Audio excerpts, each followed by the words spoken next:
Hello, all my dear followers. Welcome to the third chapter of What If Naruto Mastered the Forgotten Art of Sealing. I just ask that you leave your like and comment, and if you haven't seen the previous chapters, you'll have them in a playlist on the channel.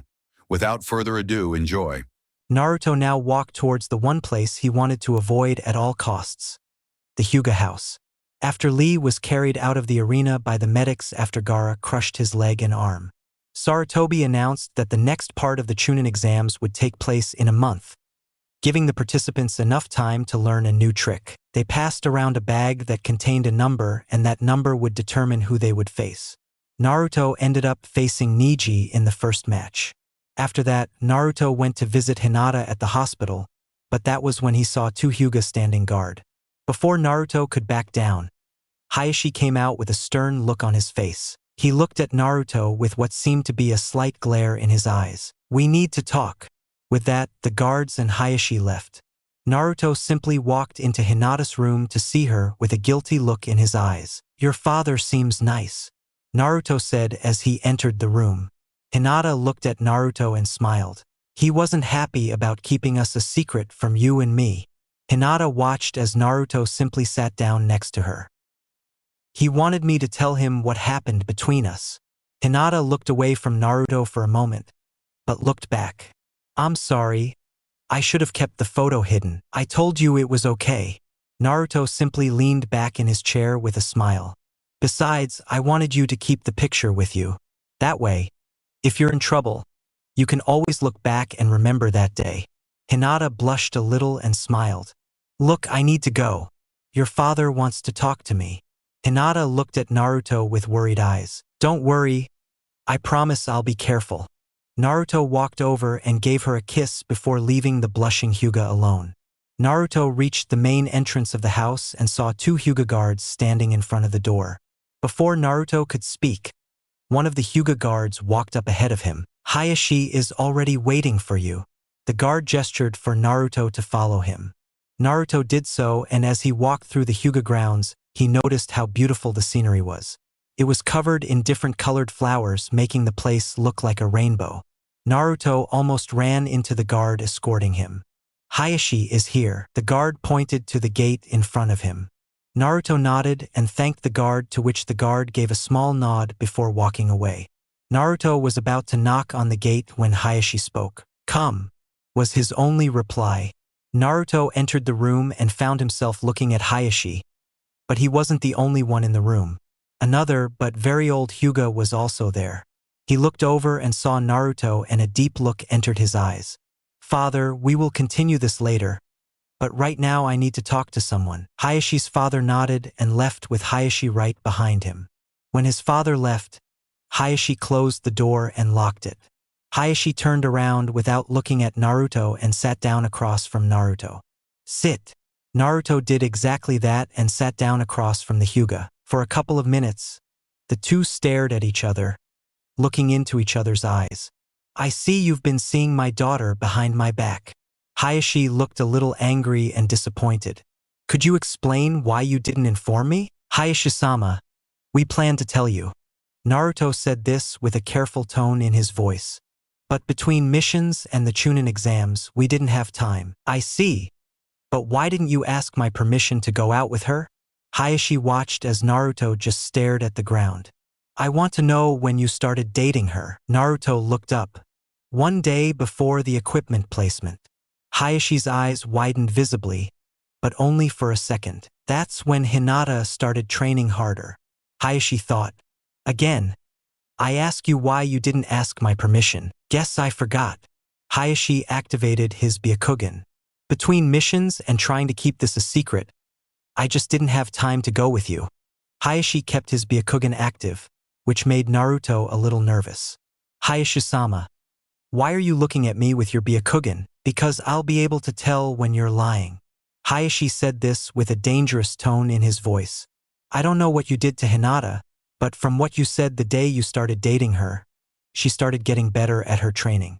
She started training harder and her confidence has grown quite a bit. I've been able to see that you haven't been lying to me ever since we started this conversation. That, combined with the fact that Hinata told me the same thing, leads me to believe you. Now, That's the only reason I'm letting you continue to see my daughter. Naruto relaxed a little and let out a breath he was holding. It was then that Hayashi looked at Naruto without even blinking.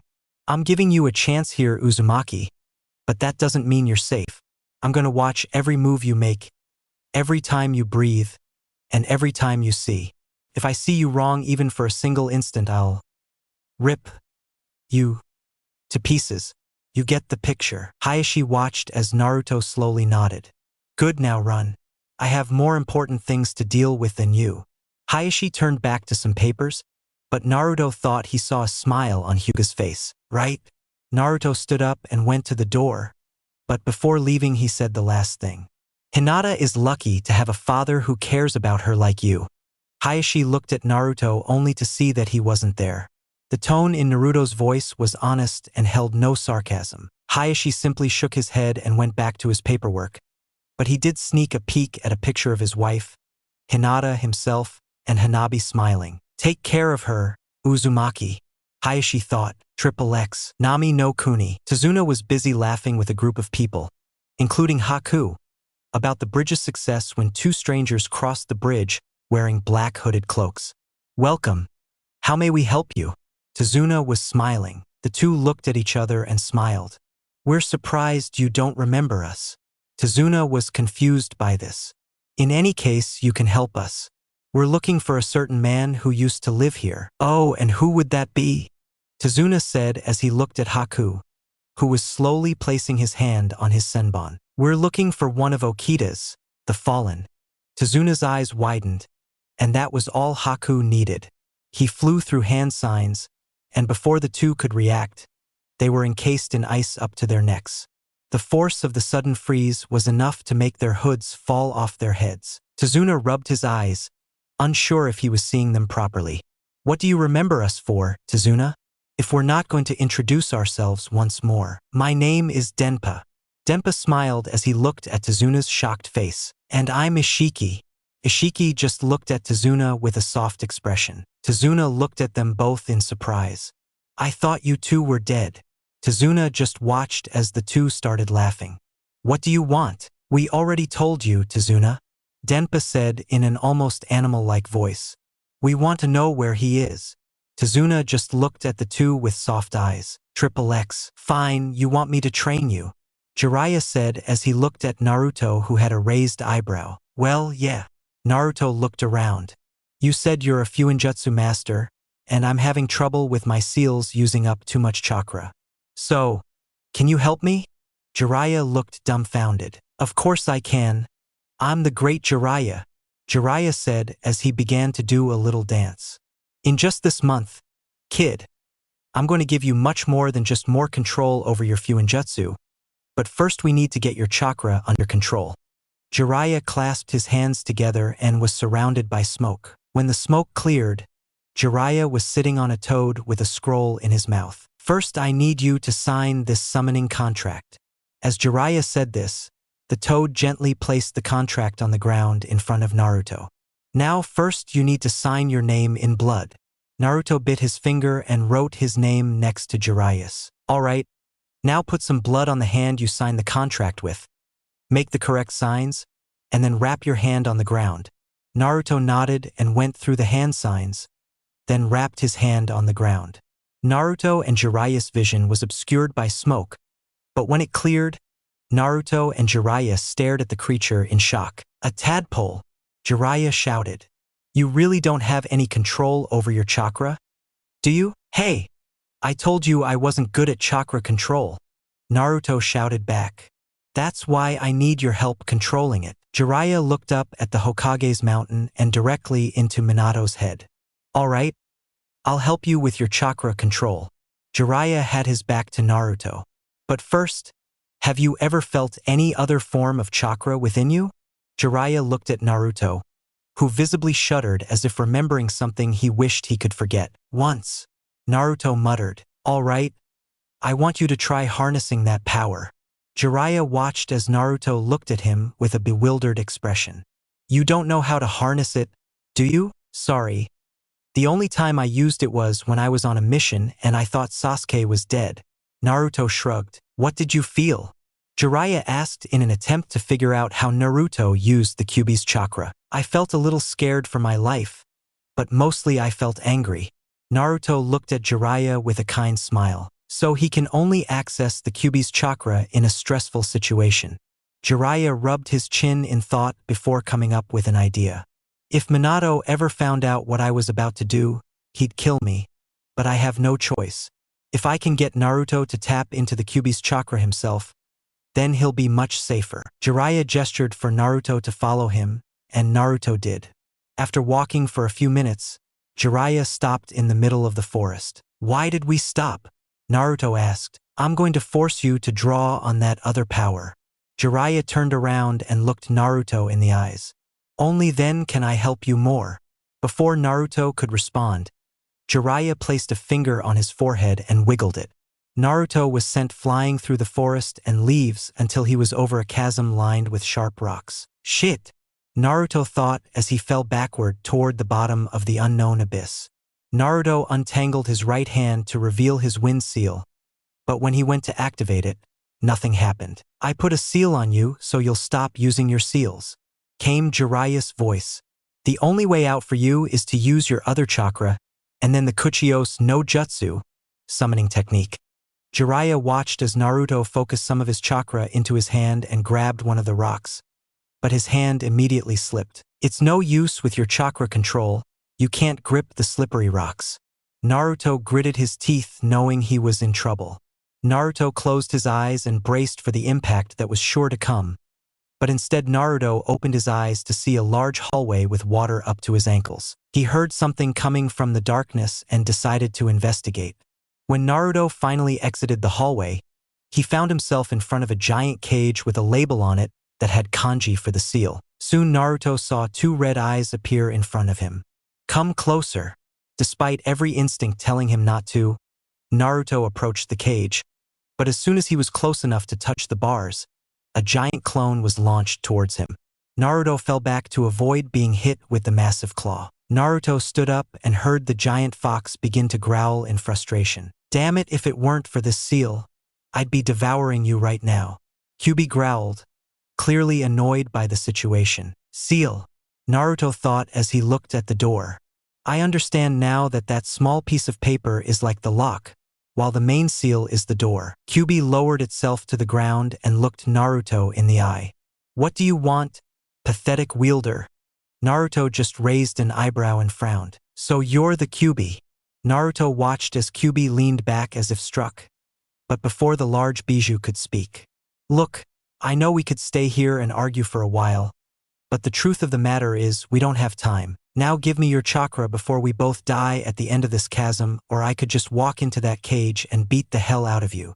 Kyuubi growled, but then turned her mouth into a sort of smile. You have courage, I'll grant you that. Naruto watched as the red chakra seemed to burst out of the cage and surround him. As a reward for making it this far, I'll give you my chakra. The chakra struck Naruto, and Naruto opened his mouth in a silent scream before being blasted from his mind. He's got your attitude, Kushina. Kyuubi snarled the name like it was poison. But I'll be damned before I allow another Uzumaki to subdue me. Naruto opened his eyes again to see the darkness of the abyss. But there was something else there. Power was surging through Naruto like wildfire. That's it! Naruto yelled as he bit his thumb and began to throw his arm forward and push his chakra outwards. Naruto and the abyss went up in smoke as Jiraiya tried to get a closer look. When the smoke cleared, both Naruto and Jiraiya were shocked. Naruto was on top of a toad's head, but it was the size of a village. What? The toad looked around in confusion. What the hell is going on? The toad yelled, forcing Naruto forward and into the toad's nose. The toad glared at the boy in its nose. Who the hell are you? My name is Naruto Uzumaki. Naruto stood up and smiled at the toad. And I'm the one who summoned you. The toad continued to stare at Naruto until it started laughing. What's so funny? You'll be able to summon me? The toad said with a laugh. Do you have any idea who I am? I'm Gamabunta, the head toad. There's no way some weakling could. Gamabunta stopped when Naruto jumped up and sat on his head. What are you doing? Well, There's no point in arguing with you if you think I didn't call for you. Naruto gripped the toad tighter. But the truth of the matter is, I'm the only one in this deep, dark abyss besides you. So unless you want to stay down here and discuss, how about we get out of here? Gamabunta opened his mouth to retort, but with a quick glance around, he realized the situation they were in. Fine, but you'd better wait. Gamabunta gripped the rock as tightly as he could before leaping. Naruto was hit by the force of the jump and nearly lost his composure. Jiraiya jumped back as he watched Gamabunta nearly crush him, but before he could escape, he heard Gamabunta's voice. Jiraiya, why did you summon me to that hell? Gamabunta's booming voice made the trees shake as Jiraiya turned around with a nervous smile. Well, you see, I didn't call you. Jiraiya pointed at Naruto. He did. Instead of laughing, Gamabunta looked at Jiraiya, who jumped out of the main toad's hand. There's no way some punk brat called me. Gamabunta shouted this, but noticed Naruto was still upside down. Gamabunta looked up to see what he was doing and found Naruto relaxing on top of his head. What are you doing? Naruto looked at Gamabunta and pretended to wipe the sleep from his eyes. What did you two just argue about? Naruto stretched out his arms and jumped. Well, I guess I'll see you later, big man. You honestly expect me to believe you summoned me? Gamabunta watched as Naruto smirked. You know what proves it. Gamabunta leaped faster than Jiraiya could react and caught the toad hermit with his tongue. I'll take Jiraiya here with me, and only then, if you summon me again, will I believe it. And before Naruto could speak, Gamabunta disappeared, taking Jiraiya with him in a puff of smoke. Naruto raised an eyebrow and looked around at the empty space. Why is it so hard for people to believe me? Naruto bit his thumb again and began trying to tap into the Kyuubi's power. After gaining some of the Bijuu's chakra, Naruto slammed his hand on the ground. Naruto vanished in a puff of smoke, and when it cleared, Gamabunta looked around again in confusion with Jiraiya still cloaked. Now you believe me. Gamabunta looked up and saw Naruto standing on his head once again. You see, Gamabunta called you? Jiraiya gently pulled away from Gamabunta's tongue. So if you want to hurt someone, do it. Gamabunta looked at Jiraiya once more and wrapped his tongue around his leg. Jiraiya looked down as Gamabunta slammed Jiraiya into the ground. But it's still your fault for giving him the summoning scroll. Gamabunta looked at Jiraiya, who was currently seeing stars. All right, brat, you summoned me, big deal. If you summon me again in that position, I'll hurt you. With that, Gamabunta vanished in a puff of smoke, leaving Naruto to land on his feet. Naruto walked over and smiled at Jiraiya, who looked at the blonde. What's next? Naruto jumped in just as Jiraiya threw a punch. Hey, don't be mad at me. You're the one who gave me the summoning contract. Yeah, but you're the one who summoned Gamabunta. Jiraiya rushed towards Naruto in an attempt to hurt the blonde, but was stopped when an ANBU appeared between the two. The council wishes to see Naruto Uzumaki immediately. The fox-masked ANBU looked at Naruto, who simply stared back in confusion. XXX. Naruto and Jiraiya entered the council room and everything went silent. Jiraiya looked at Sarutobi with a confused face and Sarutobi shrugged, equally confused. Okay, council. You called this meeting for what reason?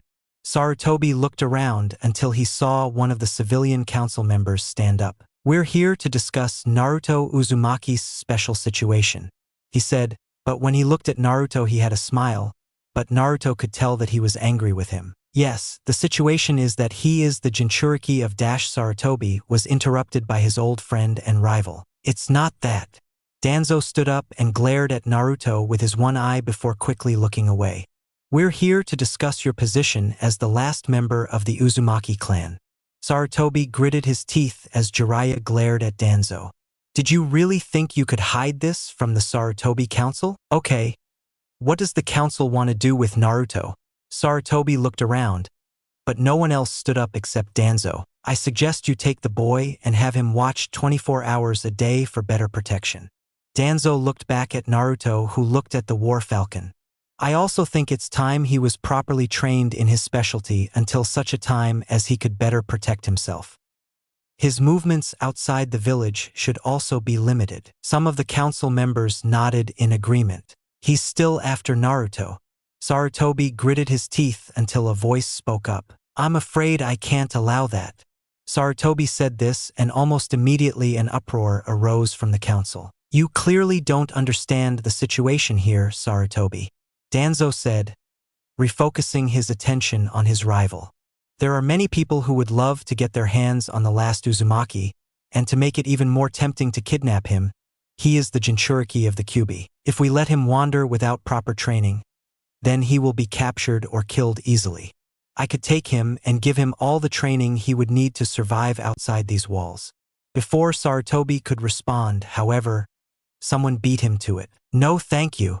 Everyone looked at Naruto, who was leaning against a wall with a frown on his face. For years I've been alone and I have to survive without anyone's help. So what makes you think I need your help now? Naruto looked at the council members who were just staring at him. You don't care about me as a person. The only reason you give a shit about me is because of who I am. I'm Naruto Uzumaki, the last surviving member of the Uzumaki clan and Jinchuriki of Kyuubi no Kitsune. But I bet if I wasn't any of those things, you wouldn't give a shit. So I'll say this again. I don't need your protection. Naruto turned to leave, but Danzo stopped him. I don't think the meeting's dismissed, kid. Danzo watched as Naruto turned around with a smile. I think I've ruled that out. Naruto opened the door and slammed it shut behind him. Hayashi stood up at that very moment and turned to leave. With the purpose of this meeting gone, I think it's over. Hayashi left, and the council meeting ended in an instant. Everything said in this meeting must be kept secret if I find out you said anything. Sarutobi left the threat hanging in the air. XXX. Naruto was walking until he saw Hayashi looking at him.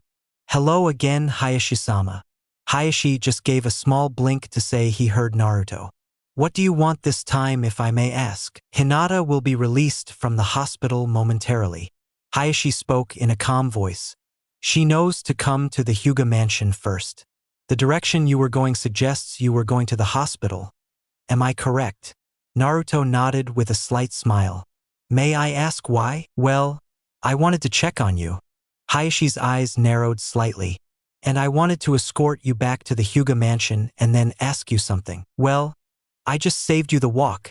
Now ask your question. Hayashi watched Naruto rub his hands together in a slightly nervous manner. Hayashi-sama, I wish to ask permission to take your daughter Hinata on a date. Naruto finished this while looking Hayashi in the eyes. Hayashi looked Naruto up and down. Asking for permission this time, I see. Hayashi watched as Naruto nodded. She's going to rest and talk with me at the mansion until 6. Then you can pick her up. But she'll be back at 7:30 and not a minute later will she understand me, boy. Naruto recalled the conversation he and Hayashi had had earlier and nodded. Very well now, once again, I have other matters to attend to as well. Naruto bowed and ran off with a smile on his face as he thought about where to take Hinata. Naruto was walking towards the Hyuga mansion before the guards stood in front of him. I have permission to take Hinata Hyuga on a date. Naruto looked between the two. If you don't believe me, ask Hayashi-sama. Naruto gestured behind the two, who turned to see Hayashi looking at them. The two gave Hayashi a deep bow and Hayashi just gestured for Naruto to follow him. Naruto did just that, but not before giving the two guards a kind smile. Hinata's in her room getting ready. Hayashi walked with his back to Naruto, but Naruto had the feeling he had his Byakugan active. She's due back by 7:30, remember this. Hayashi once again adopted a dangerous tone in his voice. I understand, Hayashi-sama, Naruto said with a nod. Hayashi stopped in his tracks and looked at Naruto with a faint glare. No, I don't think you understand. This confused Naruto. Hinata is the heir to the Hyuga clan and, as such, should be treated with respect. I'll go ahead and say this. I don't prefer to enjoy her hanging out with you. It's because ... Naruto was interrupted by Hayashi raising his hand. It has nothing to do with that. Hayashi turned completely around and looked directly at Naruto. It has to do with your attitude. You only get one chance to make an impression, Uzumaki, and yours was a clown who played pranks on everyone. I don't like my daughter having a crush on you, but if it helps make her stronger, then I'll stay out of it. Naruto nodded, but stopped when Hayashi grabbed his shirt. But I'm warning you one last time. If you hurt her, if she comes home crying, or has a cut on her, I will make you suffer." Naruto gulped, but footsteps coming down the stairs made Hayashi let go of Naruto. He turned to see Hinata wearing a pretty little kimono that had flowers on the bottom edges. Naruto just smiled at Hinata and mouthed the word beautiful to her, making her blush. "Father," Hinata said, looking at her father, who looked back at her. "Remember what I told you, Hinata?" Hayashi turned his body sideways and let Hinata pass. Naruto offered Hinata his arm, and Hinata took it with a smile. Hayashi watched the two leave and couldn't help but smile a little. She's growing into a beautiful, strong young woman. Hayashi looked up at the sky and smiled. XXX, unknown location. Ishiki leaned back and opened his back and arms as he groaned. He looked at his arm and saw that it was bleeding quite rapidly from a large wound. "That guy got me a good brother." Ishiki turned around to see Denpa setting fire to the bodies of 20 ninjas. Denpa turned around and in his hand he held a dagger. The hilt of the dagger was blue and the guard was shaped like a vortex. "Well, now we have to go." Denpa sheathed his sword and walked towards the giant fortress-like structure. "I wonder if he'll be happy to see us again." Ishiki simply shook his head as he wrapped his arm around it. Denpa pushed the door open and it opened, revealing a dimly lit hallway. Denpa and Ishiki walked down the hallway until they reached the door, which they quickly opened. The pair entered the room and saw what appeared to be a cage hanging above the floor, wrapped in steel chains with seals all over it. "Wow, you really don't want him out, do you?" Ishiki just grunted and ducked as a giant sword was swung at his neck. The brothers looked up to see a mountain of a man wielding a sword that easily dwarfed Ishiki and Denpa combined. "He has killed my comrades and attempted to free a prisoner," the man said, raising his sword with ease. "The punishment is death." The man charged, but before he got within a few feet, a very long blade shot out from Denpa's clothing and plunged him into the chest. "You should talk less and attack more," was the only response Denpa gave before the man collapsed. Denpa looked at his brother and gestured for him to continue. Ishiki stepped to the center of the room and threw a kunai with a tag attached at the cage. As the kunai struck, the tag began to glow and spread through the kunai and around the cage. Suddenly, without warning, the chains broke and the cage fell apart. Ishiki stepped back and watched as the cage hit the floor and left a crater. The seals around the cage began to disappear until they were no longer his. Ishiki leaned forward and opened the door to reveal a man with black hair and blue eyes chained to the wall of the cage with chakra suppression seals written all over him. "Well, how have you been?" Ishiki declared as he walked toward the man, who smiled weakly. "Tsunade told us you were captured, but I didn't know exactly where you were taken. It's a good thing I'm good at persuading people to give me information. I thought you were dead," was all he said before his head fell off. "Yes, my brother and I understand that very much." Ishiki said this as he cut the chains holding him to the wall. The man fell to the ground and tried to stand up, but fell back down. "It seems these seals are draining your stamina as well." Ishiki lifted the man up with a smile on his face. "So, how was your vacation?" The man looked at Ishiki with a look in his deep gray eyes that made Ishiki laugh. Suddenly, the prison began to shake and tremble, causing the three of them to look around in surprise. "Shit!" everyone said at the same time. The explosion could be seen 3 miles away as a pillar of light. XXX. Naruto and Hinata were having fun except for the few people watching and muttering hateful words towards Naruto. Hinata looked at Naruto, who was still smiling even as everyone looked at him in disgust. What did Naruto do that was so bad? Hinata thought as they approached their destination. Ichiraku Ramen. Tucci turned around and smiled at his best customer. "Naruto, how have you been?" Tucci didn't notice Hinata for a few seconds. "Oh, hi. I'm Tucci and you're..." Hinata bowed her head slightly with a smile. "Hinata Hyuga." Tucci smiled at the pair and called Ayam. "What's wrong, father?" Ayam looked over and saw Naruto with his arm around a blushing Hinata. "Oh, you two look so cute together." This made the two blush deeper. "So, what can we get you two?" "Well, I'd like 4 bowls of miso ramen to go." This surprised the two, causing Naruto to explain. "Hinata and I are having a picnic of our favorite foods. We already have yours, we just need mine and we'll go." The two nodded with wide smiles and went to prepare the order. When they returned, all the food was wrapped in a bag that trapped the heat inside to keep the food warm. Naruto grabbed the bag and sealed it in his storage seal on his left arm. "Bye, guys, have a nice day." Naruto and Hinata waved to the two who smiled and waved back. XXX. Naruto and Hinata continued walking until they were in a forest surrounded by flowers, trees, and a beautiful waterfall. Naruto opened the food he and Hinata got from the stories and unfolded a picnic blanket for them to eat. "This is so beautiful, Naruto." Hinata grabbed a can of red bean soup with a smile. "I know, but it's still not as beautiful as you." Naruto looked at Hinata and saw her blush as red as fire. Naruto ate his ramen with a smile as birds began to chirp around the two of them. Naruto put down his bowl of ramen and lay back. "This is so peaceful." Naruto looked at Hinata, who seemed distracted by something.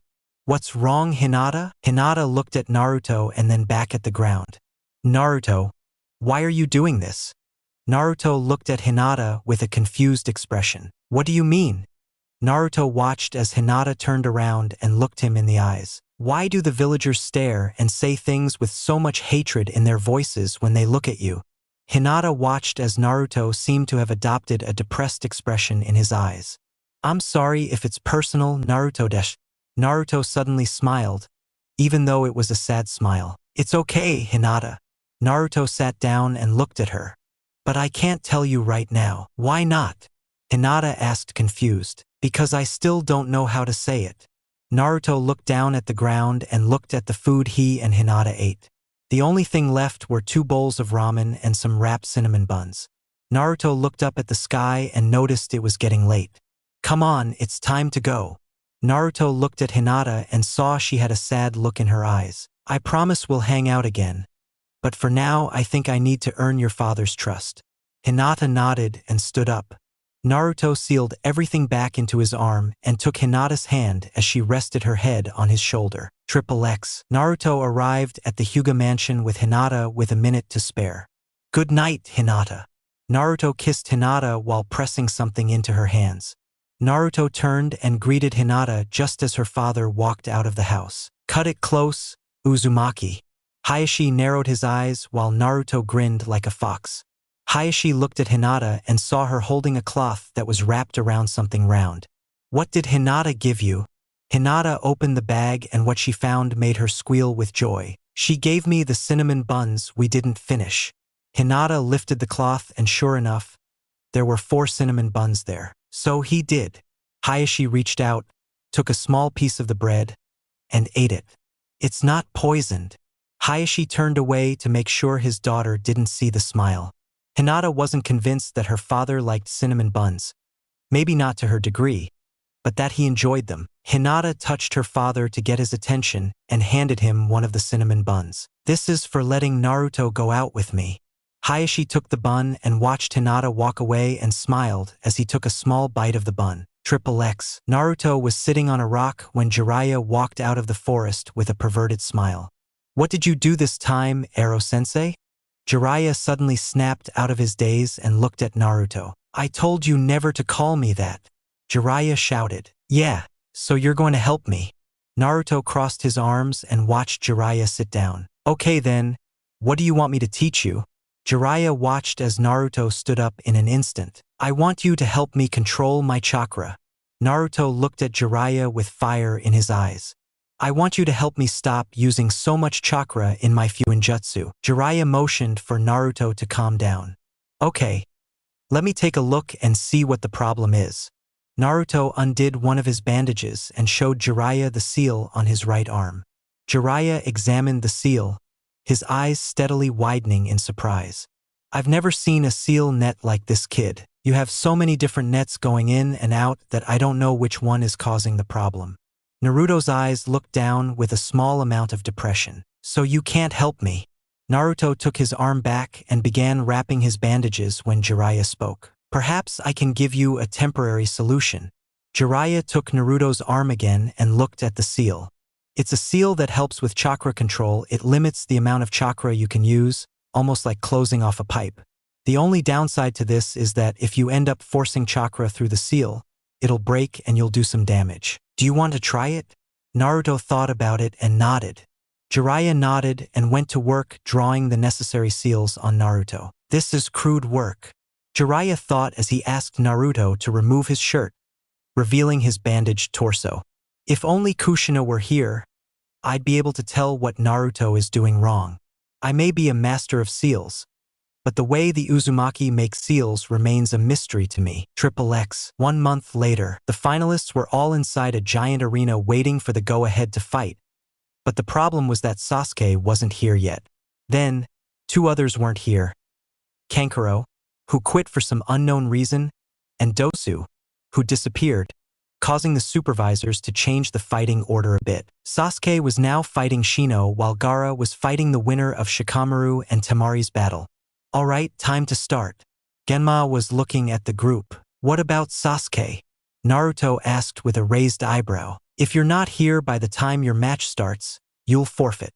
Genma looked at the crowd and began to speak. The first match will be Naruto Uzumaki versus Neji Hyuga. The crowd began to cheer. Neji took a step and looked at Naruto with a smile. It's fate that I emerge victorious. Neji watched Naruto shake his head with a frown. I'm sorry to say it, but I don't believe in destiny. Naruto simply twisted his neck, making it pop. I believe you make your own decisions and follow your own path. That's why I'll be Hokage one day. You, Hokage, don't be absurd. Someone like you will never be Hokage. Naruto's eyes hardened as he looked at Neji while removing the bandages from his arms and neck. So you're really going to test your FUINJUTSU on me? Naruto didn't reply, just slipped into a neat taijutsu stance. You're going to fight me in hand-to-hand combat, and you must really want to lose. Naruto didn't reply, just waited for the go-ahead. Begin! Genma jumped back and watched the two attack each other. Naruto shot forward and went straight for Neji. Neji smirked and dropped into his gentle fist stance. As Naruto got within a few feet, Neji lunged at Naruto's face only for Naruto to spin on his heels and dodge the attack. Neji turned and saw Naruto's hand reaching out for him, and panic gripped Neji's heart as he narrowly dodged the hand. Neji's back snapped out of Naruto's reach, and he looked at the blonde who gently brought his hand down. Looks like you've learned to avoid being touched by me. Naruto watched as Neji glared at him. But avoiding me is just as dangerous. Naruto moved closer to his left arm, and in a puff of smoke, the giant shuriken appeared. Naruto swung the shuriken over Neji's head, making him smile. Looks like you need to practice your aim. Neji watched as Naruto smiled, which chilled Neji to the core. I wasn't aiming for you. Naruto put his hands together in a seal. FUINJUTSU, Hisamirashi Renda. Neji watched as the shuriken began to fire hundreds of kunai, but Neji quickly dodged them and continued to smile at Naruto. I wouldn't smile. This confused Neji until the kunai exploded and in their place were Kage Bunshins. He transformed Kage Bunshins into kunai and stored them in the shuriken. Neji looked around and saw that out of all the kunai, only 20 were Kage Bunshins. I have no other choice. Naruto watched as Neji began to spin like a top, releasing some of his chakra. Hakusho Kaiten, 8 trigrams, palms, heavenly spin. Suddenly, Neji was encased in a spinning chakra dome that sent all of the clones backward before destroying them. Neji stopped spinning and smiled at Naruto's shocked look. This is the Hyuga clan's absolute defense that you cannot win. Naruto bit his lower lip and glared in frustration. Shit. I didn't think the Hyuga would have something like that. Naruto began to think as he became defensive. But just because he's strong doesn't mean he can't be stopped. Neji was making his own observation about Naruto as the two seemed to be scanning each other. If I close it, I risk getting trapped in that paralyzing seal, Neji thought as he tried to get around Naruto. But if I get too far, I can't attack and he can shoot me with his seals. I'm gonna have to get in, and get in fast. It's my only option. Neji clenched his gentle fist stance. XXX. Hayashi leaned forward in shock as he recognized Neji's position. It can't be. Hanabi looked at her father, who bit his lip and looked slightly nervous. What's wrong with Dad?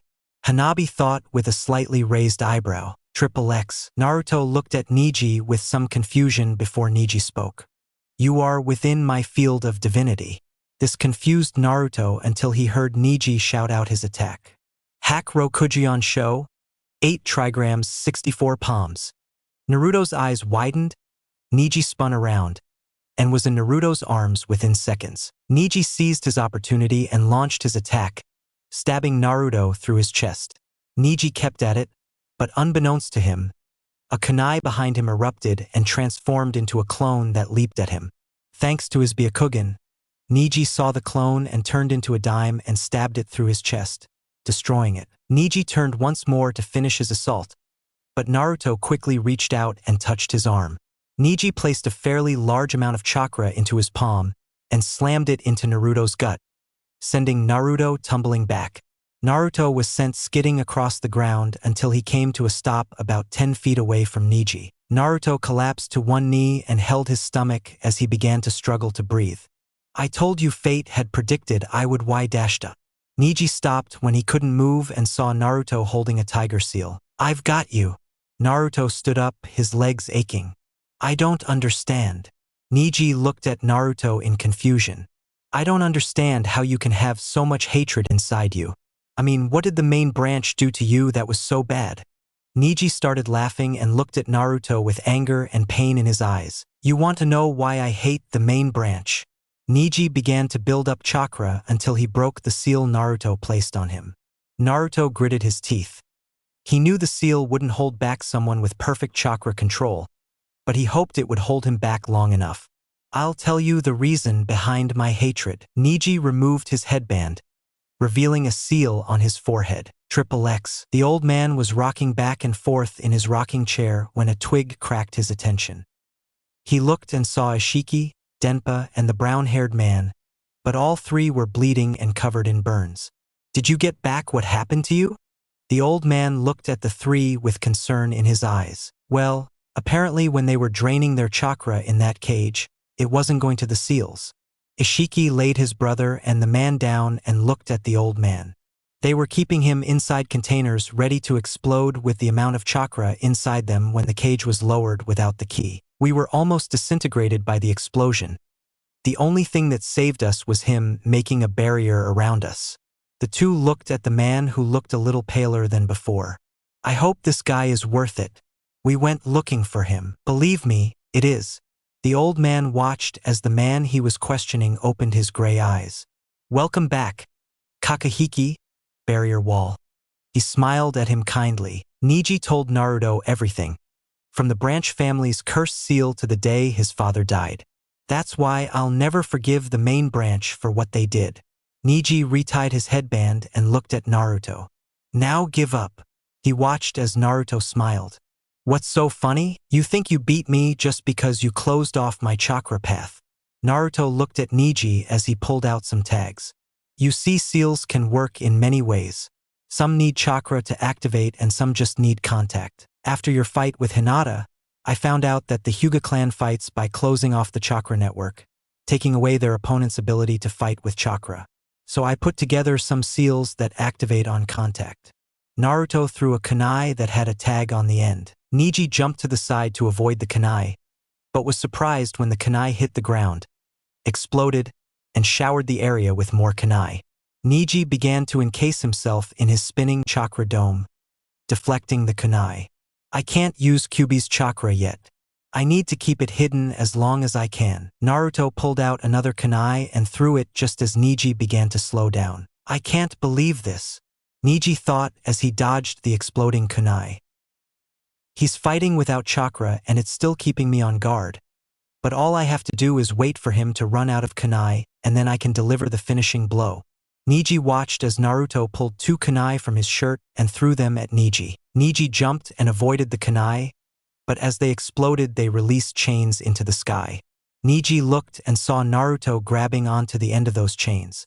Naruto pulled down and the chains wrapped around Neji, sending him straight to the ground. When the smoke cleared, Neji managed to free his arm from the chains and was already putting chakra into it to try and sever the chains. Naruto pulled Neji towards him and ran at him. Neji looked and saw Naruto with his fist raised ready to strike him, But just before he could reach Neji, he managed to sever the chains holding him in place. Naruto ducked just as Neji's chakra-laced hand tried to punch him in the face. Naruto turned around to face Neji. "Why do you keep trying to win?" Neji shouted, surprising Naruto. "You know you can't use any jutsu for a while? So why are you trying to win?" This made Naruto smile, which made Neji feel confused and angry. "Because you and I, Neji, were not so different." Naruto watched as some of the anger faded and was replaced by surprise. "We come from clans, we're from Konoha, and we both have burdens we didn't ask for." "What are you talking about? The only thing that seems wrong with your laugh is people staring at you and throwing insults." Neji watched as Naruto's smile narrowed slightly. "Yes. But have you ever wondered why?" Naruto looked at Neji, and for a second Neji thought he saw the image of a crying child. "I don't need pity. That's another thing that unites us. We don't need pity from others. I may get knocked down, but I'll keep getting up until my body dies on top of me." Naruto charged at Neji, who raised his hands to defend himself, but as soon as his arms leveled, he felt hands grab his waist. He looked down and saw Kage Bunshin sticking its head out of a hole. Neji looked around and saw the other hole and noticed the last remaining kunai was gone. Each kunai was a Kage Bunshin. Neji was stunned to say the least. "He tricked me into thinking only some of the kunai were clones." Neji turned and saw Naruto with a kunai ready to activate the seal, but Neji closed his eyes and focused his chakra where the seal would hit. Naruto's kunai stopped an inch from Neji for 1 chakra. Suddenly, the chakra expanded and shot both the clone and the original away from Neji. The kunai fell to the ground and Neji was surprised when an orange tendril wrapped around him and pulled him to the ground until he was face down. FUINJUTSU Horin's success. Naruto looked exhausted and was breathing heavily. "This was hard to do without my chakra, Neji." Naruto watched as Neji glared at him before looking away. "Looks like fate decided you." Neji stopped when Naruto punched him in the head. "What was that? Did he wake you up?" Naruto had a stern look in his eyes. Indeed, fate had nothing to do with what happened here today. Naruto stood up and threw his kunai off the ground. The orange tendril holding Neji vanished, leaving Neji confused. "I had you beaten, but I made the choice to let you go. I failed the graduation exams 3 times, but I never gave up. The reason I failed was because I couldn't make a single bunshin. My clones were pathetic, so I don't want to talk here about fate and destiny. Now, if you have the guts, stand up and fight." Naruto watched as Neji stood up and looked at Naruto, unsure of how to take this. "Fate has nothing to do with this, Neji, that you made the choice to stand and fight. You choose when the fight ends, you win or lose, your choice." Naruto looked at his kunai before throwing it away. "I can feel my chakra starting to circulate again. But the question is, what are you going to do about it?" Neji looked at the kunai Naruto threw and noticed it was within reach. He bent down, raised the kunai, and spun it around until he grabbed it by the handle. "I'll have to hit you." Naruto smiled at that and took out his own kunai and tag. Naruto looked at the tag and remembered when Jiraiya gave it to him. XXX. Flashback. "Naruto, I have something for you." Naruto turned around, and Jiraiya placed a tag in Naruto's hand. "I made this tag for you, but use it wisely. It will only stay active for a few seconds, so use it when you have no other choice. I still don't understand why you don't want to use the Kyuubi's chakra." Naruto put the tag in his pocket with a sigh. "Because if I use it, people will start asking questions and I don't want to answer them." Naruto began to walk away. "Besides, it's going to be my ace in the hole." This brought a smile to Jiraiya's face as he watched his student walk away. XXX. Naruto put the tag on the kunai and the effect was almost immediate. The tag began to glow and wind suddenly began to surround the kunai blade. "All right, don't stop." Neji nodded and began to build chakra into his kunai as well. The two charged, and just before the two got close, Neji turned around and encased himself in a small chakra dome. Naruto swung his now wind blade downwards while Neji swung his kunai at Naruto sideways. The two blades connected and an explosion of rocks and smoke followed. The crowd watched as the smoke began to clear and revealed 2 figures. Neji slashed Naruto's stomach, causing him to stagger, but when Neji stood up, Everyone got a good look at his torso. It was riddled with cuts, as if someone took a sword and turned Neji into their practice dummy. Neji staggered and fell forward only to be caught by Naruto. "Remember, you make the decision." Neji tried to stand up, but almost fell back down. Neji smiled as he looked up at the sky and saw a bird resting in a tree. "I'm still a caged bird." Naruto sat down as he laid Neji down. "Yes, that may be true." Neji looked at Naruto. "But every bird knows how to fly, even a caged one. All someone has to do is open the cage and the bird will fly. Now you must ask yourself, Neji, are you ready for the cage to be opened?" Neji looked at the bird and watched it fly. Winner, Naruto Uzumaki. Naruto stood up and heard some cheers, but also some boos. Naruto just smiled and waved as he walked down the ramp. Naruto approached the rest of the participants with a smile. "So how did I do it?" Naruto said with his arms open. "Annoying," Shikamaru muttered. "But you did well." Naruto smiled, but his smile stopped when he saw Gaara looking at him with those eyes. The next match will be Shikamaru Nara versus Temari. Shikamaru was hesitant to step down into the arena, but a quick shove from Naruto changed that. The fight dragged on over what Shikamaru's plan was to extend his shadow's reach to capture Temari. It finally worked after tricking her into backing up next to one of the holes Naruto made. He used the other hole to sneak up on her and grab her. Then Shikamaru did the weirdest thing ever. The crowd started throwing things at Shikamaru, who just yawned. Gaara looked at his sister, and that's when he realized he'd have to fight him next. But he knew time was on his side. All right, the next match will be Shino versus Sasuke. As soon as Sasuke left his mouth, there was a gust of wind and a swirl of leaves. Everyone looked over and saw Sasuke standing next to Kakashi with a smile on his face. "So you finally decided to show up. Sorry, we would have gotten here sooner." But Sasuke got lost. Sasuke looked at his teacher and then at his opponent, which confused Kakashi. "I thought Sasuke was fighting Gaara." "Well, both Kankuro and Dosu never showed up, and we were forced to have the people who didn't have matches rematched." Genma raised an eyebrow at Kakashi. Sasuke ended up fighting Shino, and Gaara was too good to fight Temari. Kakashi nodded and disappeared in a swirl of leaves. "Start." Genma watched as Shino's bugs began to pour out of her sleeves. Sasuke grinned and ran towards Shino, disappearing in a burst of speed. Shino's eyes widened as he looked around, but when he turned to his left, he was hit and sent spiraling towards the ground. He looked up and saw Sasuke starting to perform hand signs that ended in a tiger seal. Sasuke spewed a stream of fire, but Shino rolled out of the way. The bugs began to crawl towards Shino to avoid the flames. "This is the worst-case scenario for me," Shino thought. "My hive can't get close, or they'll be burned, and I won't be able to catch it either." Shino ran through different ideas, but couldn't come up with a plan that wouldn't harm his hive in some way. "I give," Shino said as he relaxed. "I can't catch you, and even if I could, my hive would be damaged." Shino turned around and started up the steps as the supervisor called Sasuke the winner. "We'll be taking a short break to allow the contestant to rest and relax," Genma said. "The next match will be Sasuke versus Naruto." The crowd erupted in a loud cheer. Naruto smiled as he looked at Sasuke. "Looks like we can finally find out who's the strongest." Naruto smiled as he held out his hand. Sasuke smiled. "Just bring all the tricks you have and make sure you fight with all your might." Sasuke turned and walked away, leaving a very happy and confused Naruto. "XXX, Reikage-sama, someone has requested to speak with you." He turned around with a look of confusion on his face. "Well, who is it?" He didn't say his name, but he said this would be enough. He watched as he grew a little angrier until the man spoke. "We are simply pawns of time itself."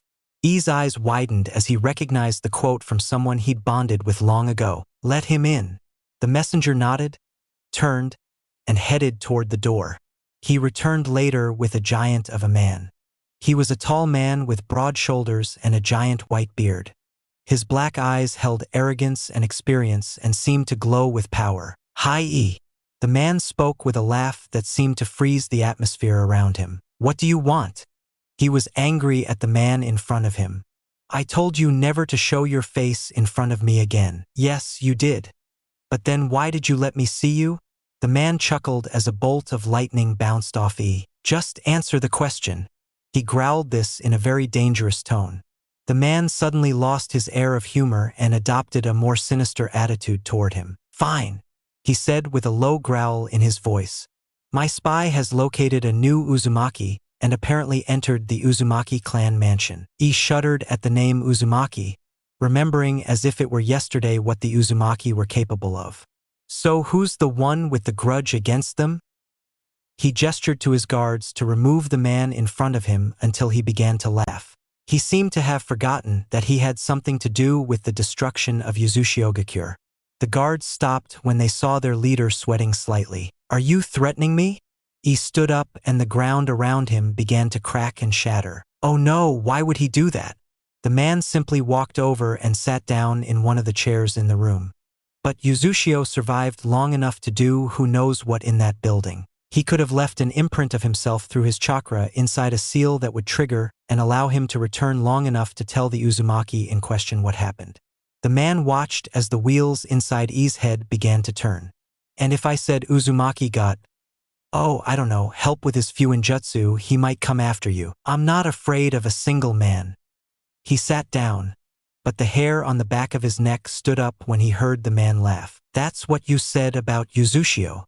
The man watched E turn and saw the rage in the Kage's eyes. And just look what happened to all your men who had to go in there and fight. I forgot how many returned from the battle. He remained silent for a minute until he spoke. Allow me to meet with the council. The man nodded and stood up. But let me warn you, Senji, wartime. If this is a trick, I will kill you. I helped wipe out the Uzumaki clan because they were a strong ally of Konoha. Nothing more. Senji just smiled and turned away. XXX. All right. Now we can begin the next match. Ganma yelled. Naruto Uzumaki and Sasuke Uchiha. Please come down to the arena. Naruto and Sasuke walked together to the arena and looked at each other. Now the contestants are ready. The two nodded but never took their eyes off each other. Okay, begin. Genma jumped back just as Sasuke and Naruto threw kunai at the same time. Sasuke disappeared in a burst of speed, causing Naruto to raise his arms just in time to block a kick aimed for his face. Sasuke used his momentum to spin around Naruto and kick him in the back, sending him forward. Naruto turned around and saw Sasuke already running towards him. Naruto spun around and dodged a punch aimed for his stomach and brought his own fist towards the back of Sasuke's head. Sasuke spun around just in time to catch the fist in his face.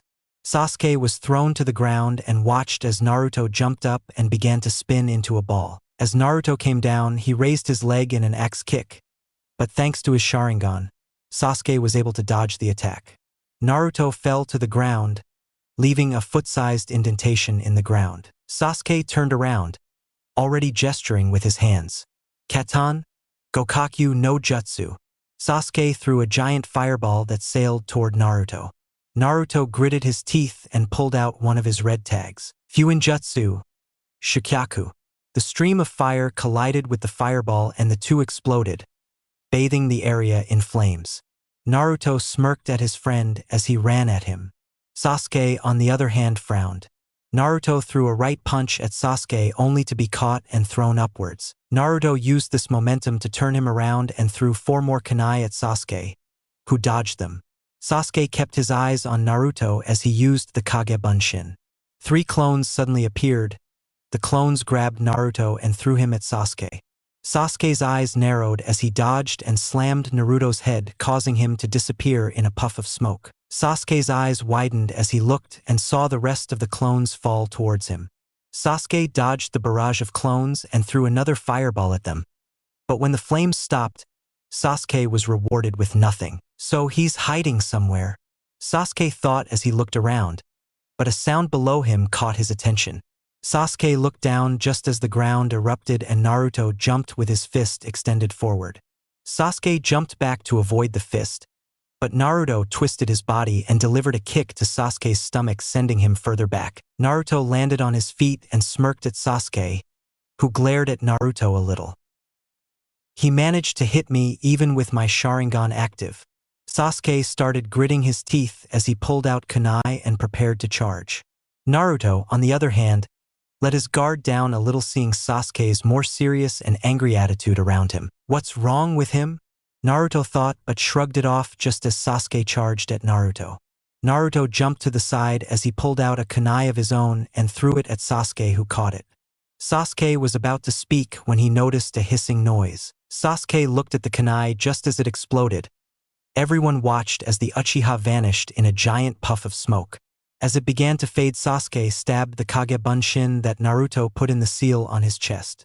Sasuke turned around just in time to see Naruto perform his Kagebunshin jutsu and created 2 clones to go after Sasuke. Sasuke watched as Naruto took out a scroll and ink and began to write on the scroll. I can't allow him to finish whatever he's doing. Sasuke began flying through hand signs until he stopped on the tiger. Sasuke then staggered back and spat out multiple small fireballs that the clones dodged. But the fireballs suddenly changed course and spiked into them, destroying them in one hit. Naruto noticed this and jumped back just as Sasuke fired a giant fireball that destroyed Naruto's scroll and ink. Did you really think I would allow you to finish your little trick? Damn, I was already halfway there. Naruto bit his lip as he pulled out his kunai. Sasuke looked at the kunai and smiled. No label. Sasuke smirked. So I can assume you have almost no labels.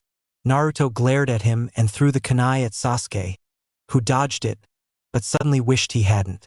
Naruto was extending his right arm with his finger pointing directly at him. FUINJUTSU, Byakurai. The static beam burst forward and headed straight for Sasuke's chest, but Sasuke managed to spin around, and instead, the beam struck him in his right arm. Sasuke skidded back and held his right arm up as he tried to make a fist to make the arm work. Sasuke looked up and saw something that confused him and made him happy. Naruto was breathing, but what surprised Sasuke was that his face and arms were covered in seals. Damn, I'm using too much chakra. If I keep this up, I'll break the seal and be back to square one. Sasuke smiled a little wider as his arm started moving again. I'm going to end this, Naruto. Sasuke said this with a dark tone just underneath his tone. Naruto looked up and saw a metal wire wrapped around him just as kunai stabbed him into the ground. The only thing Naruto could move was his left arm, which was free from Sasuke's wire. Naruto looked up and saw Sasuke holding his arm on the ground. Sasuke looked up just as electricity started to build up in his arm into a ball. Chidori, 1,000 birds. As soon as Sasuke said this, he charged at Naruto holding his arm on the ground, making a straight line in the ground. What is Sasuke doing? Kakashi thought, surprised by what his student was about to do. I have to end this now, Genma thought as he was about to run up and grab Sasuke. That's right. Sasuke surrenders to the darkness. Orochimaru, disguised as the 4th Kazekage, hissed. Naruto. Hinata shouted this just as Sasuke threw his arm forward. I'm not going to make it. Genma gritted his teeth as he put a little more speed into his step. Damn it. This is going to hurt. Naruto screamed in his mind. That was when he remembered the arm guards and what Sarutobi said about them. I think it's time to see what this thing can do. Naruto began to pour chakra into his arm guard, making it glow blue. But the other arm guard began to glow as well. Then everyone was shocked when a thin line of chakra extended from both guards and made a barrier between Naruto and Sasuke. The spinning blue barrier that looked like a whirlpool and was the size of Naruto's head appeared between Naruto and Sasuke's Chidori. The Chidori collided with the barrier and made a horrific screech that sounded like a banshee dying.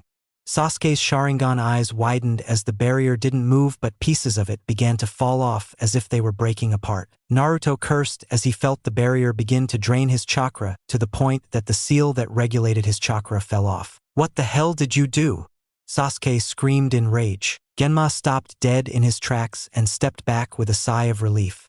Good thing that kid had that shield, or we'd be cleaning up a corpse. Naruto looked at the barrier just as it began to disappear on his left arm. It was then that Naruto remembered what Sarutobi said about Uzushio placing certain seals on armor and weapons. So the gauntlets create barriers. Sweet. Answer me, Naruto. What did you do? Sasuke growled as he jumped away. Naruto looked up and smiled. It's not what I did. It's what one of my familiars did. Naruto closed his eyes and breathed. I know I told myself not to use it, but I have no other choice. Naruto's eyes snap open and a surge of red chakra erupts from Naruto. The wire surrounding Naruto broke and Naruto was able to move again. Naruto looked at his arms and noticed the seal Jiraiya put on him was gone. It would seem that the barrier seal uses quite a bit of chakra to use, but I don't think that would be a problem, right Sasuke? Naruto looked at Sasuke as he clenched his fist and Sasuke just glared at him. Sasuke looked at Naruto with fear in his eyes as an image of a giant nine-tailed fox appeared behind him. What is he? Sasuke was starting to tremble in fear from the power coming from Naruto. What are you?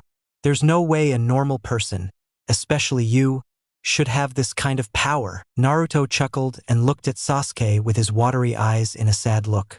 Who said I was normal? Naruto disappeared and reappeared next to Sasuke. Sasuke turned around and before he could react he was kicked into the trees. The trees fell on top of where Sasuke was kicked, but before the trees could completely fall, Sasuke managed to jump out of the way of the tree. Sasuke looked up just in time to dodge a punch from Naruto. Sasuke rolled out of Naruto's reach before throwing a kunai with an explosive tag attached to it. Naruto watched as the tag fizzled out of sight and then exploded into a giant fireball. Sasuke scanned the area with squinted eyes trying to catch the slightest movement of the fire, but that was when the movement to his left caught his attention. When Sasuke turned around, he saw Naruto looking at him with a confused look on his face. That could have killed me if I didn't dodge it. Naruto looked over and saw Sasuke's hand clench. What's wrong, Sasuke? Ever since we got back from the wave, you've been getting angrier and angrier with me. You want to know why? Sasuke once again had that dark tone in his voice. Because you did nothing. This confused Naruto as he looked at Sasuke. You come from a clan no one has ever heard of, and as soon as you step foot in that place you are the talk of the town. You did absolutely nothing before the event on the bridge. But even then you would have died if it weren't for me. Naruto looked over and saw Sasuke's Sharingan begin to expand and a third tomo appear. But you know what those pathetic villagers did? They gave you all the credit. Sasuke, you know that's not true. Naruto said, trying to reason with his friend. The wave people gave us all equal credit. Really, Naruto? Sasuke shouted this, making Naruto flinch a little. Did they make us some nifty little cloaks or gifts? But I guess it suits you just fine to have such old and stupid relics from some forgotten clan? Naruto's eyes hardened a little at that. These guards used to belong to an old family member. Naruto glared at Sasuke as he jumped at his neck.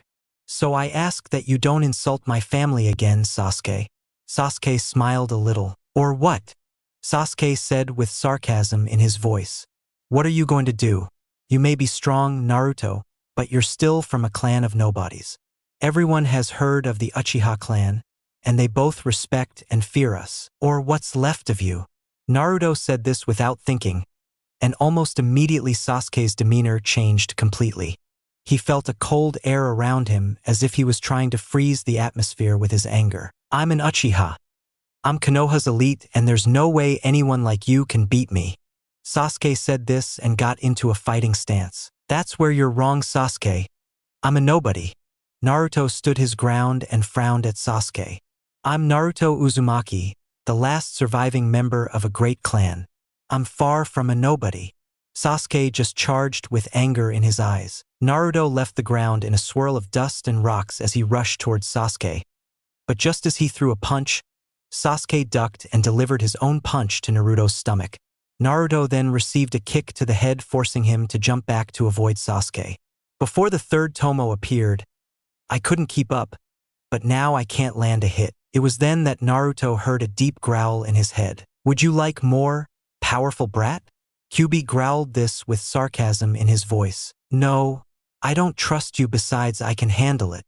Naruto heard Kyuubi laugh before running towards Sasuke. Naruto threw a shuriken at Sasuke, who easily dodged the spinning blade but was forced to duck under a kick from Naruto. Naruto spun in the air and brought his leg down in an axe kick aimed for Sasuke's head. Sasuke jumped back and spat out a giant fireball that consumed Naruto. Sasuke smirked as everyone watched as the fire began to spread, and that was when movement caught everyone's attention. Naruto jumped out of the flames. His shirt was burned until it was only held up by one sleeve, revealing a bandaged torso. Naruto cursed and bit both thumbs as he used the remaining Kyuubi chakra. Naruto slid across the ground and slammed the ground with both palms. Kuchios no Jutsu. Everyone in the stadium shot up to their seats after the Kyuubi container spoke those words. Naruto was covered in smoke and Sasuke held his hands up to defend himself against whatever Naruto did. But when the smoke cleared, he almost laughed. On both of Naruto's shoulders were two toads. One was yellow and the other was a reddish-orange. Yes, Gamatsu. Naruto smiled at the yellow toad who smiled back. Yes, Gamakichi. The red-looking toad was cleaning his ear with his finger but nodded to show that he was listening. So this is your big comeback. Sasuke laughed at Naruto. A couple of idiot toads. Please don't insult the power of an Uchiha. Gamatsu looked visibly hurt while Gamakichi glared at Sasuke. Leave him to me. Gamakichi leaped towards Sasuke only to be stopped by Naruto. I will, but we have to work together. That's when Gamatsu spoke. What's the point? Naruto looked at Gamatsu, who looked sad. What he said was true. Gamakichi and I can't do anything to help you. So why did you call us when you could have summoned our father? Because I think we can beat him together. Naruto smiled at Gamatsu. Besides, I don't think your father would like being summoned in such a tight area. Gamatsu laughed at that. I'll take you two out to get something to eat after this is over. The brothers nodded and looked at Sasuke, who was smiling at the three of them. I hope you're ready to lose, Naruto. Sasuke charged at Naruto, who reached out his hands towards the toads. No, we're ready to win. Naruto threw Gamatsu and Gamakichi into the air as he charged at Sasuke. Naruto threw a punch that Sasuke blocked just as he threw his own punch. Naruto ducked and tried to kick Sasuke's stomach only for Sasuke to catch it and throw Naruto away. Naruto used the momentum to spin in the air and land on his feet. But as he landed, he saw Sasuke with a kunai ready to plunge it into his chest. You lose. Sasuke tried to kill Naruto, but Naruto smiled. Now Gamatsu. Sasuke's eyes widened as he turned around and saw the yellow toad spit out a large amount of oil. The oil fell to the ground between Naruto and Sasuke, but Sasuke was already putting his foot down. Sasuke slipped and was about to fall when Naruto punched him in the stomach, sending him backward. Gamakichi appeared once again in front of Sasuke and spat some oil at him. Sasuke tried to grab Gamakichi when Naruto kicked him in the chest, sending him backward once more. What the hell do you think you're doing? Sasuke stood up angrier than ever. I'm winning. Sasuke's eyes widened as the two toads clasped hands. Katan, Sakusha, flanking fire. The two toads each spat out a fireball, but it didn't go straight. The fire arced and went to Sasuke's left and right sides. Sasuke looked at the two fireballs and at Naruto, who was waiting with a kunai. Shit!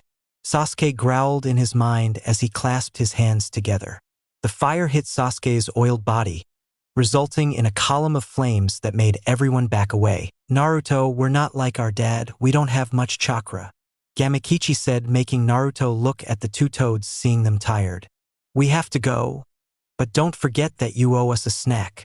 Naruto nodded and watched as the fire slowly died down, revealing Sasuke lying on the ground with burns all over his body. Naruto was about to walk over when he received a hard kick to the back, sending him forward and hit the ground with a thud. Naruto looked up and saw Sasuke smirking at him, but he was clearly tired. How? Sasuke just smiled even bigger. You've been using that Kage Bunshin around me long enough for my Sharingan to pick it up. Naruto's eyes widened as he realized what Sasuke meant. You copied my Kage Bunshin. Naruto stood up as the remaining sleeve fell off, revealing his entire torso was bandaged. Do you know how dangerous that is? Sasuke shrugged as if he didn't care and just continued smiling. I see you still have a trick up your sleeve. Sasuke just watched as Naruto gritted his teeth at the slight pain of standing up. But it won't be enough to stop me. Naruto just glared at Sasuke. I didn't make this seal for you. Naruto stood up and looked at his right hand. I can only do this once. Naruto looked at Sasuke as he held his right arm palm out. Sasuke just smiled as he began charging his second Chidori. FUINJUTSU, Tenran. The funnel of wind tore its way towards Sasuke, who just smiled and charged without thinking. You can't beat me with such a pathetic jutsu. Sasuke had a very evil glint in his eyes that made Naruto worry a little for his friend, but he knew he had no other choice. I didn't plan it. Naruto threw a red tag in front of him which made Sasuke open his eyes. FUINJUTSU, Shikyaku.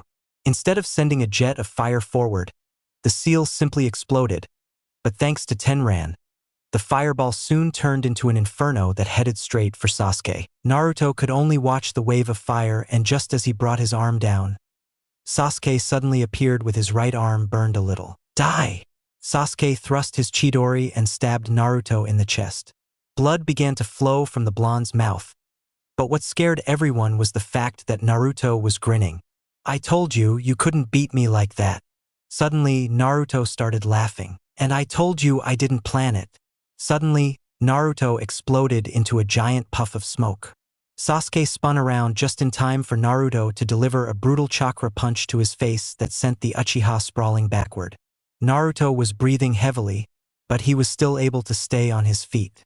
Sasuke's hand was a different story. After the punch, he was disoriented and had the worst headache he could have ever had, but thanks to his second Chidori, his chakra supply was nearly depleted, and this only added to the fact that he could barely move. When did you change? Sasuke muttered with a face full of pain. While you were busy dealing with my little wall of fire. Naruto sat down gently and looked at Sasuke. You can't continue, you know that. Shut up.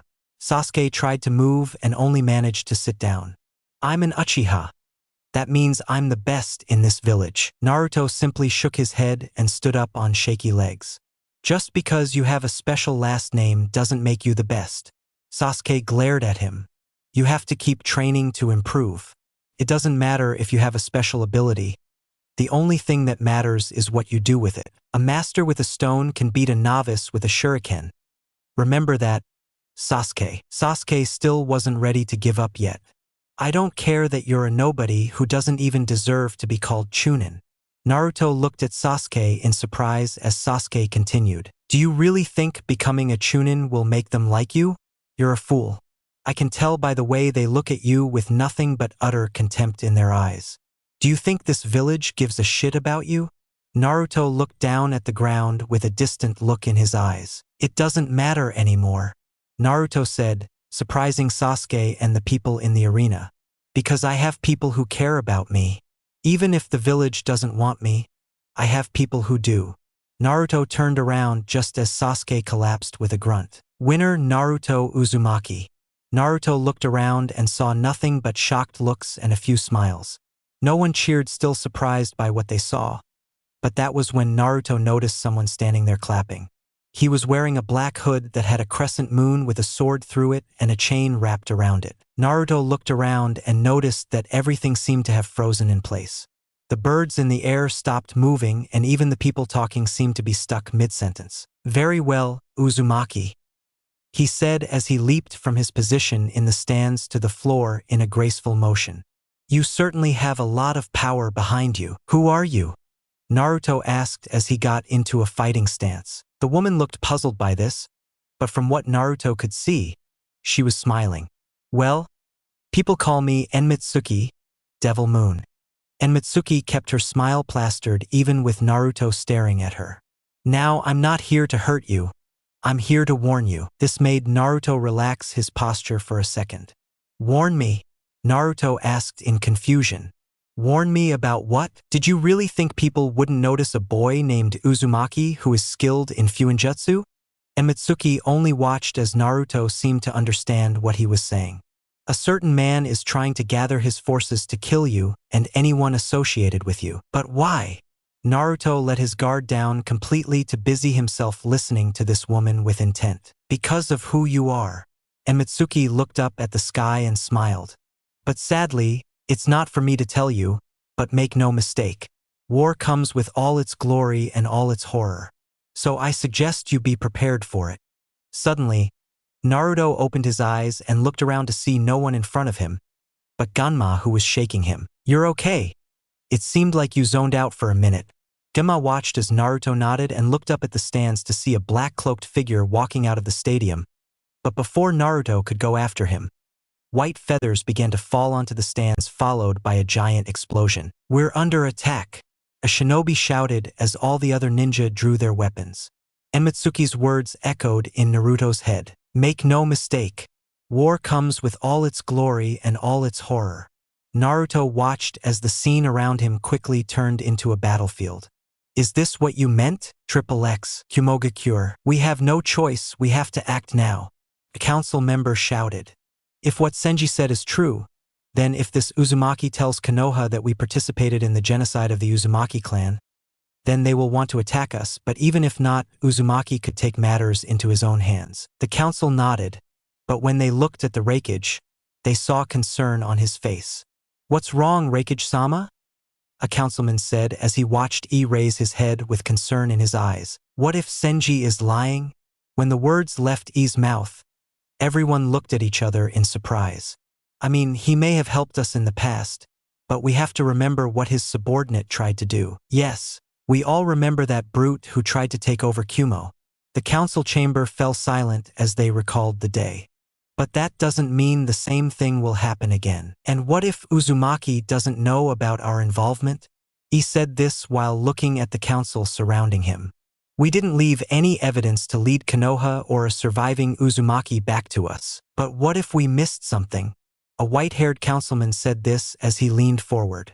If we missed even one piece behind, it could have a terrible outcome for us. He leaned back in his chair and sighed. Then we're ready to take the vote, he said, looking at the council and seeing them nod. All right, then let the voting begin. XXX. Naruto was running through the forest with Shikamaru, Shino, and Sakura chasing the Sand siblings. What could they be up here to? Shikamaru began analyzing various possibilities when a noise behind him caught his attention. Great, they're following us. Shikamaru stopped on a branch, causing everyone to stop. What's wrong, Shikamaru? Sakura yelled, which made Shikamaru sigh. They're following us. Shikamaru said clearly. Someone will have to stay behind and handle things here.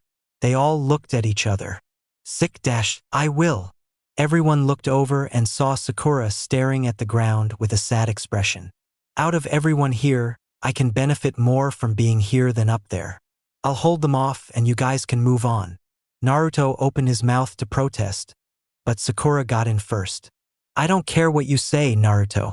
I'm staying. Naruto closed his mouth and smiled as he took out 3 kunai with seals. He handed them to Sakura, who looked up at him as he created 3 kage bunshins. Where does he get all this energy? You guys stay here and help Sakura. The bunshin nodded and approached Sakura. The kunai are made to fire my horn seal to trap and ensnare the opponent, but use it wisely, it will only last 4 seconds. Naruto turned to leave, but looked back with a worried expression. Be careful. Sakura nodded and watched as the group jumped off in the direction the Sand siblings were going. That's when Sakura let worry flood her face. I'm so dead. The clones looked at her and shook their heads. No, you'll be fine, one of them said, patting Sakura on the back. We just need to set up a trap. The clones nodded and jumped to other trees and began attaching explosive tags to the trunks. Now remember to use them to hold them down and allow the trees to pull them out. Sakura looked thoughtful for a few minutes until she snapped her fingers. I have an even better idea. The clone leaned forward and listened to what Sakura had planned. XXX. The group ran through the forest until they saw a blonde boy standing in front of them with his arms crossed. Hello, Naruto's clone said politely. That's the guy from the Chunin exams, the leader thought as his group stopped. Now, what are people like you doing in a place like this? Naruto said with a smile. The sound ninja smiled, but kept his guard up. Look, kid, we're in a hurry, so if you move aside, there won't be any problem, the leader said. Well, I'm sorry, but you'll have to deal with me first.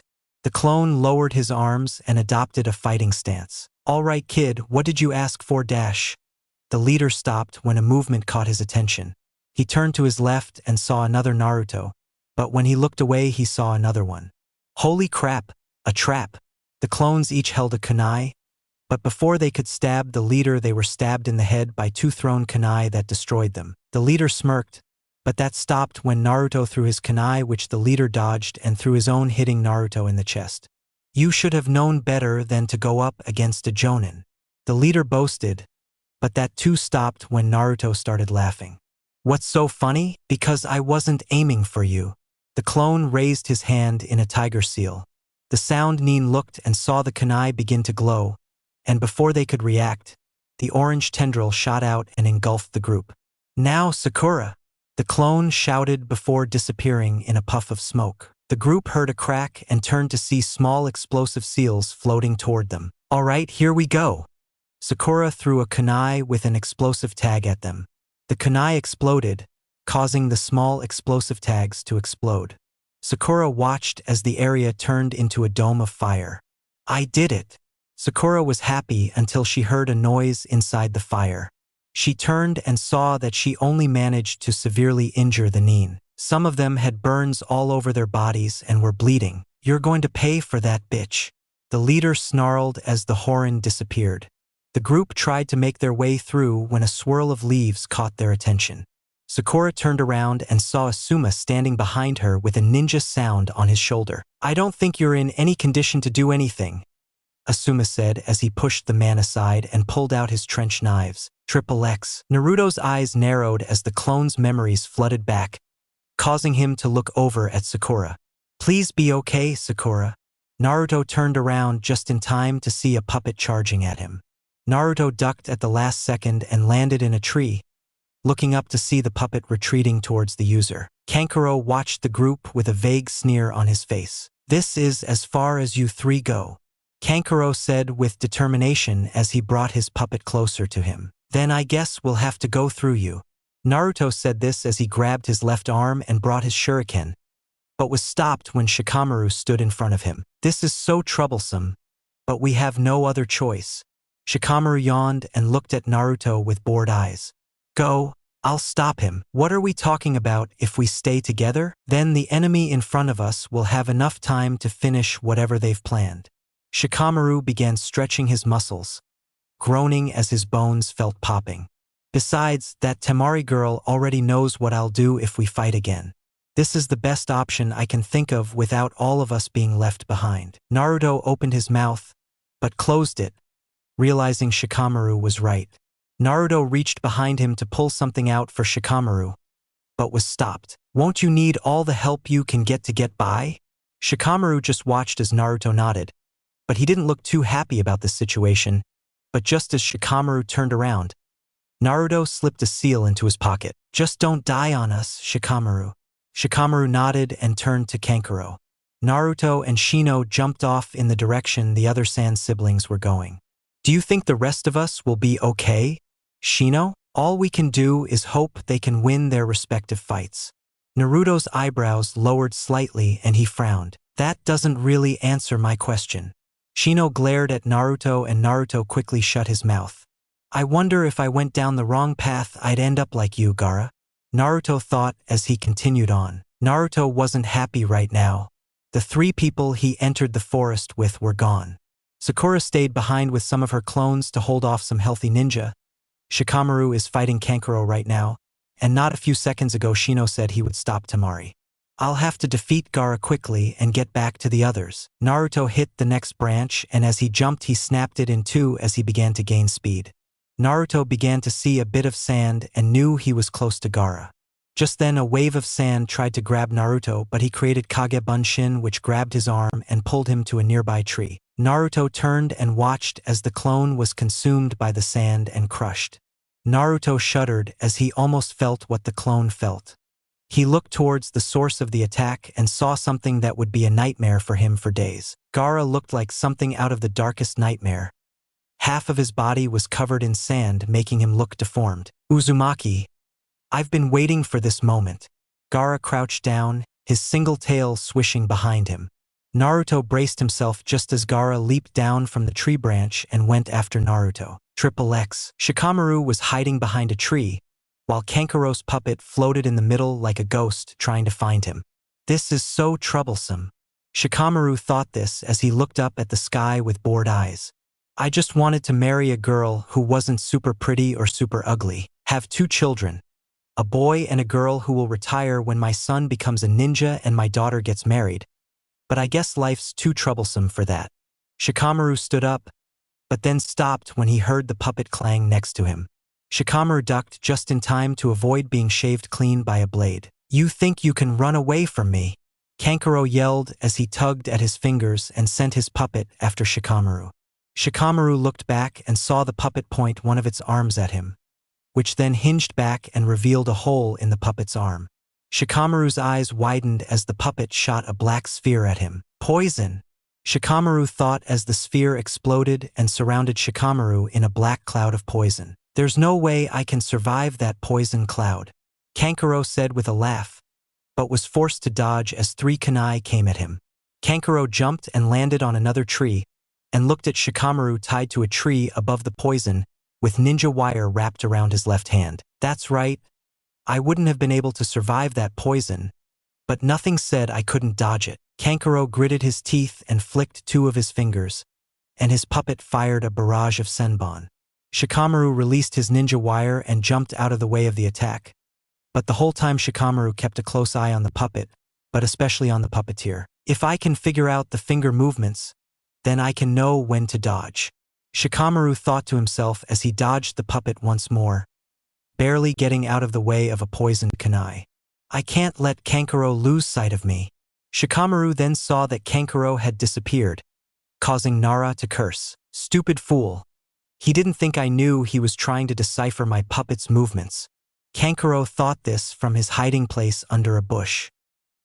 He's a fool if he thinks he can do that by watching me. Shikamaru started thinking about his different ideas while trying to avoid being stabbed by the puppet. I need to find a way to find him. Shikamaru continued dodging until he managed to jump behind a tree and throw a smoke bomb to hide.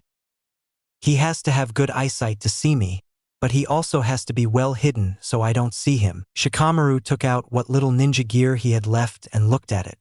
Damn it! I told him he'd need all the help when he got to Gaara.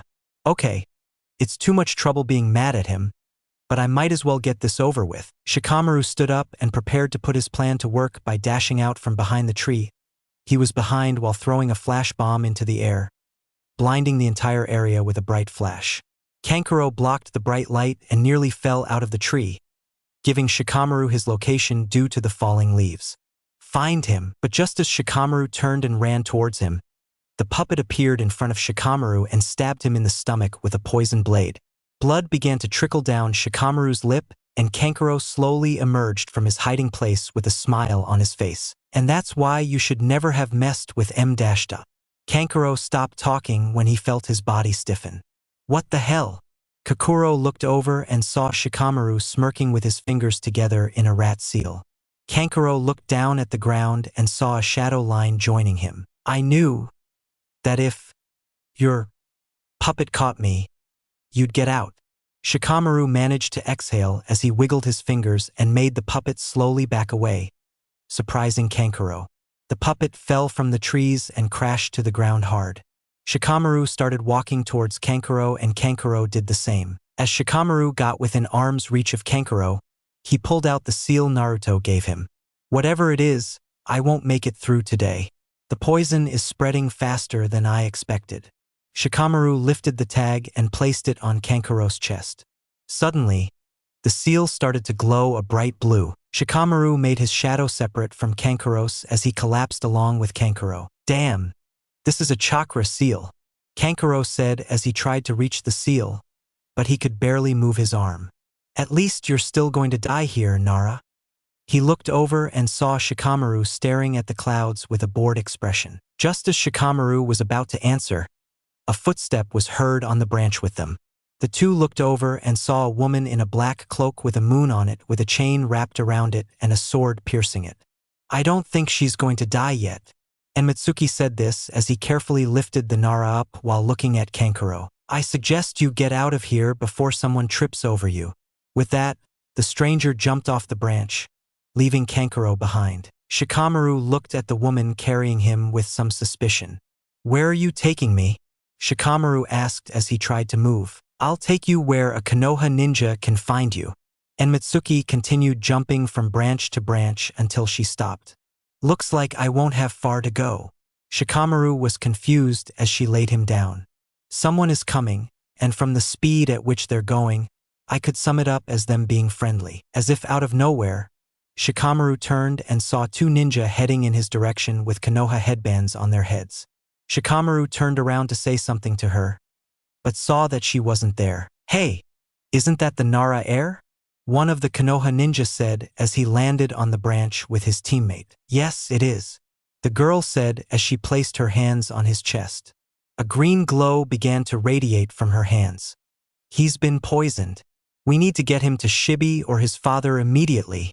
The man nodded, and the two turned toward the village, abandoning their order to search the forest for enemy ninja. Just before succumbing to the darkness, Shikamaru thought one last thing. How troublesome. XXX. Shino was having trouble dealing with the wind using Temari. Every time her bugs tried to get close, she blew them all away with a gust of wind. "There's no way you or your bugs are getting close to me." Temari swung her fan again and destroyed the tree Shino was hiding behind, launching him forward. Shino turned his body and saw Temari swing her fan, sending a wave of sharp wind blades toward Shino. Shino jumped into the nearest tree to dodge the attack. "I need to hide my mistakes or lure her into a trap." Shino began jumping from tree to tree and watched as Temari continued to swing her fan, cutting down trees. "What's he doing?" Temari thought, but decided to blow up the tree Shino was going to land on next, sending the bug user tumbling to the ground. Temari looked at the area where Shino fell and was forced to take a step back as he leaped out of the trees at her. Temari spun her fan and sent a single blade of wind at him. Shino was sliced in two, but simply collapsed as his body turned into insects. Temari's eyes widened as she looked to her left and saw Shino, but when she looked to her right, she saw the ground starting to crawl towards her. "Now you have a choice," Shino said, which caught Temari's attention. "You can either kick me out or erase my mistakes, and either way you'll lose." Temari gritted her teeth and glared at Shino, but then smiled. "Guess I'll choose you." Temari swung her fan, tearing chunks of dirt from the ground as the wind blades ripped at Shino. But to Temari's surprise, Shino turned into insects once again. Temari turned around and saw the insect army was almost at her feet, but as she went to jump, she was pulled back into the insects. When she looked up, she saw Shino staring right at her. Temari glared at him, and with what little chakra she had left, she swung her fan and caught Shino in the side with a wind-infused fan. Shino crashed into a tree as she gritted her teeth in pain. She could feel a broken rib or two, but there was also a nasty cut on her side. "Guess I won't be going ahead to help Naruto after all." Shino said this as she slowly leaned against a tree and felt her eyes grow heavy. XXX. Senji was waiting patiently in the Raikage's office when E returned in a flash of lightning that didn't even make the old man flinch. "We've reached an impasse," he said, and watched as Senji's hand tightened, but relaxed. "I want to know why you want to kill this Uzumaki, but if I suspect you're lying, I'll kill you myself." Senji glared at the Raikage for only an instant, but relaxed once more. "What could I possibly gain by lying to you?" He continued to stare at Senji, showing no emotion. "I want to make sure I keep the people who helped me kill that clan safe. If this Uzumaki tells the right people, it could be very disastrous for you. I'm only doing this to help you. Why would I lie?" He smiled, which made Senji cautious as he slowly clasped his hands together. "The problem is, your subordinate who helped us tried to kill me," he said, and watched as Senji got up. "And he said the craziest thing, that you were the one who gave the order." He disappeared in a burst of lightning, making Senji squint his eyes as the area he was standing on exploded from a lightning-charged punch from E. He jumped back and watched as the smoke and dust slowly disappeared, but when it cleared, that's when E delivered the impact of his life.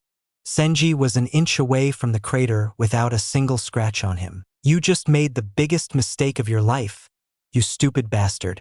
Senji lost any trace of calm in his voice, and it was replaced by anger. Suddenly, from around the corner of the office, an ANBU leaped out of the shadows with a sword at the man's head. Senji, despite his old age, spun around and dodged the sword, but just as the ANBU's head zipped by, Senji leaned forward and grabbed him by the head. "I told you, Raikage, you just made the worst mistake of your pathetic life. I don't need your help removing this nuisance. There are others who would be more than happy to help." He gave the ANBU's head a squeeze, and the ANBU began to try to grab onto anything he could use to escape. But almost instantly the man stopped moving and Senji released his grip. E was about to attack when Senji suddenly disappeared in a burst of smoke. He cursed. But when he looked at his fallen ANBU, he saw something that would haunt him. The ANBU's mask fell off, revealing a head that looked like someone had hit it with a hammer. I need to double security and kill that man before it's too late, he thought as he stared back at the spot where he stood a few seconds ago. But I can't allow this Uzumaki the chance to tell anyone about our involvement. I'm sorry, Uzumaki, but the moment he finds out who you are, you'll be dead. He turned around and disappeared in a flash. XXX, so I guess it didn't go well. Senji looked at his assistant, who managed to summon him over 4 miles from Kumo. Shut up. The man immediately clamped his mouth shut. Change of plans. We need to find help from some very special people. Tell everyone we're going to find a certain group of people who wear black cloaks and red clouds called the Akatsuki for a little visit. Senji's eyes seemed to glow with black fire.